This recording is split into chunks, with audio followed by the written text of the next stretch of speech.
How everybody doing? My name is Edward and welcome back to the channel. Today I want to talk about the Blackmagic Pocket Cinema 6K Pro. I'm not going to be giving a full breakdown of all of the specs, but I'm definitely going to talk about a few of them. This is literally just some of my honest feedback of what I like and don't like about this camera. I started off with the Blackmagic Cinema Camera 4K. That's the old box one, right? And then from there, I moved into the Blackmagic Pocket Cinema 4K camera. That's the one that I'm recording this on now. And I've used that camera like a workhorse. I also own a Red Epic Dragon 6K camera, but it's a little bit more bigger. It takes more time to set up. These Pocket Cinema cameras, you can really just get in and get out. And I was always on the fence about getting the 6K, but I knew eventually I wanted to get the 6K. And when I heard of the announcement of the 6K Pro that came out of nowhere, I was just like, all right, let me hear what's the upgrade, what's the specs. Some of the specs that they threw out there, they talked about the built-in ND filters, which is amazing. And I would say that if anything, if you're looking into stepping up into a Blackmagic Pocket line of cameras, that alone is worth the cost. This camera is about $2,500. It's a big step up from the Pocket 4K. I've never owned the Pocket 6K camera, so I can't really talk. I know they got the same sensor, but this 6K Pro, it has a couple of things. It has the flip out screen. The screen has a 1500 nit brightness. All of that stuff is definitely amazing. It's great. I actually basically spent the extra $150 and I got the battery pack, the extended battery pack. 2 extra batteries in there. They can supposedly give you up to 3 hours. And to me, ultimately, this camera has been amazing. I'll definitely say if you're trying to go into it, grab the camera. Some of the negatives about this camera are that I know that one thing is you have to understand that when it comes to Blackmagic products, like when I first brought the Blackmagic Cinema Camera 4K, it had a lot of stuff that was wrong with it, and I had to return it. I think I did it twice, and because I was one of the, I adopted into it fast, and I should have held off a little bit longer. Eventually, everything got creased out. When a Pocket Cinema Camera 4K came out, I've heard a few people talked about some of the issues there. Mine didn't have any issues, and fortunately, this camera doesn't have any issues as well. I heard about the blue tint on the back of the screen, and the great thing is my camera doesn't have that. Unfortunately, the ones that did buy into it and they have that is a problem. So I know that some people talk about firmware updates and it can be able to fix it, and some people is just sending the cameras in. I don't know all of this stuff. I'm not a technician. I can't give you a full breakdown. But what I can say is this camera shoots 6K, and you can cut this camera with red or airy footage. Now, when I say that, sometimes people just say, oh, so that means that this camera is like a red or this camera is like an airy. And I just want to break down what I mean by cutting this in with that type of footage. The big and foremost thing is when you're doing, let's say, people always look at movies that were shot on these big high-end cinema cameras, and everyone's like, oh, I need to buy a red because I can shoot like that.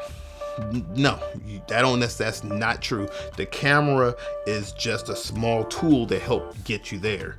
When it really comes down to it, it's the lighting, set design. You have so many things to go into it.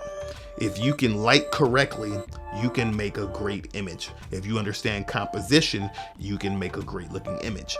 The camera is just a tool to kind of showcase that image. It's a great thing when you have those extra stops of dynamic range. That stuff definitely kicks in and makes things a little bit easier as far as when you're correcting things in post. So you have that latitude of range of color and of your darks and whites. But this right here, this camera, if you light correctly and you understand composition, you can capture a great image, and that image is something that you would be able to cut with red or airy footage. Now, if you don't understand lighting, then you probably want to take a couple of courses or learn on YouTube about lighting and just practice. I'm not saying that you got to go spend money on it on courses or whatnot, but you definitely want to understand lighting. to try to make sure that you capture and showcase the best image quality that this camera can provide. It's like I said, it's I'm not really trying to go over the specs, but since I've had this camera, everything has worked great on it. I would say one of the negatives that I have with it is that I don't know if it's just because the screen has the 1500 nit brightness that you do get when you shoot. You want to almost like overexpose. I can't say that you need to trust the like the histograms, like the monitors, and trust the monitor as far as brightness goes, because everything that I shot on it, it came out a little darker than I thought. So I would definitely say expose a little bit brighter. Even though if it looks, I'm not saying overexposed, but definitely you will find a happy medium. But that's one thing that I've seen with this camera, is that when you shoot, the shots come out a little bit darker. So you have that. The battery life on here, thing's amazing. With this battery pack, I shot, I had a client shoot where I shot for 2 hours straight, and I didn't change any batteries. I know they saying with this battery pack you're supposed to get up to 3 hours. I'm not saying that I'm going to confirm that, but I can definitely say I shot for 2 hours and it looked, you know what I mean, I didn't change the battery once, so that was good there. The flip out screen, a lot of times people, they like that. Personally, I don't necessarily care. That's never been a big issue with me, because I have separate external monitors that I attach on here.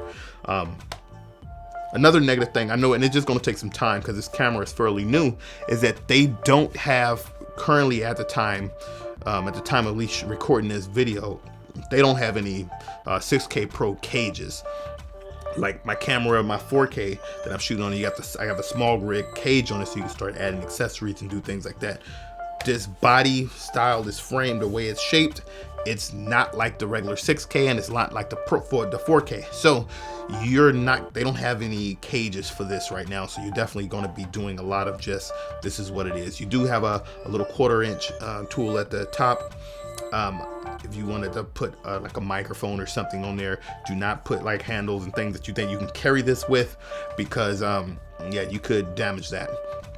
Also, I know they have a viewfinder that, you know what I mean, that they was basically coming out with. I don't never use those, so I'm not even to talk and discuss those things. But this is definitely, an overall, it's a great camera. I would say if you're in the market for a Blackmagic, the Pocket Cinema camera lines, that this would be a great choice. It would definitely be something that if you were stepping into it, I would recommend. It's EF mount, so you don't have to worry about adapters like the 4K.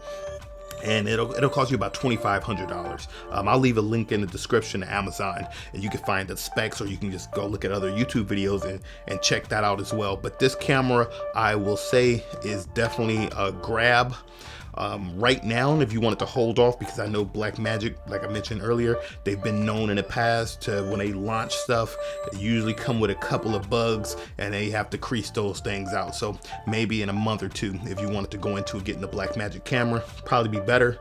But at the moment, I definitely have one that's working, is working proper, and I definitely enjoy it. So if you have the Blackmagic camera, anyone, leave those in the comments. Let me know your thoughts. I love to hear other people's thoughts, their opinions, even links to some of the work that they've done. And what that does is it lets me see, I can learn from you, you can learn from me. We can help sharpen each other's tools. And other than that, get out there, stay creative, and let's get it.